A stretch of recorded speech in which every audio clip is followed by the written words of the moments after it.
Hello viewers, আসসালামু আলাইকুম। সবাই কেমন আছেন? আশা করি সবাই ভালো আছেন। আমি আবারও আপনাদের মাঝে একটা ভিডিও নিয়ে হাজির হয়ে গেলাম। তো আজকে আমি বানাতে চলে আসলাম দুর্দান্ত স্বাদের মিষ্টি কুমড়া ভর্তা।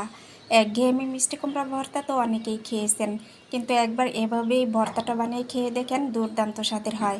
তো এই ভর্তাটা বানাতে কি কি ইনগ্রিডিয়েন্টস নিয়েছি চলেন জেনে নেই। তো মিষ্টি কুমড়ার এই ভর্তাটা বানাতে প্রথমে নিয়েছি আমি মিষ্টি কুমড়া এভাবে আমি চাক করে পাতলা করে কেটে নিয়েছি।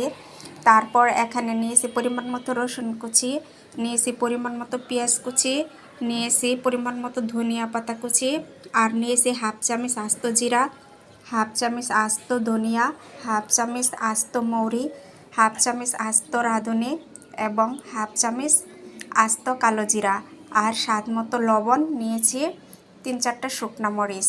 তো চলেন যাই এই ভর্তাটা বানাতে, লেটস গো। এখন চুলায় আমি একটা প্যান বসিয়ে দিয়ে তাতে পরিমাণ মতো সরিষার তেল দিয়ে শুকনো মরিচ ভালোভাবে ভেজে নেব। শুকনো মরিচ যখন ভালোভাবে ভাজা হয়ে যাবে তখন এই পর্যায়ে আমি পেঁয়াজ কুচি এবং রসুন কুচি দিয়ে ভালোভাবে নেড়ে চেড়ে দিব। পেঁয়াজ এবং রসুন যখন লাল করে ভাজা হয়ে যাবে তখন এই পর্যায়ে আমি আগে থেকে রেডি করা গোটা মশলা দিয়ে ভালোভাবে ফোড়ন দিয়ে নেব। তারপর এখানে আমি মিষ্টি কুমড়া দিয়ে অল্প পানি দিয়ে ঢাকনা দিয়ে ঢেকে দিব সিদ্ধ হওয়া পর্যন্ত।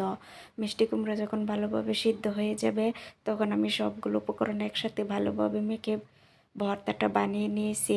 ট্রাস্ট মি, গরম ভাতের সাথে এই ভর্তাটা খেতে কিন্তু দারুণ লাগে। আপনারা একবার হলেও মিষ্টি কুমড়ার এই ভর্তাটা এভাবে বানিয়ে খেয়ে দেখবেন।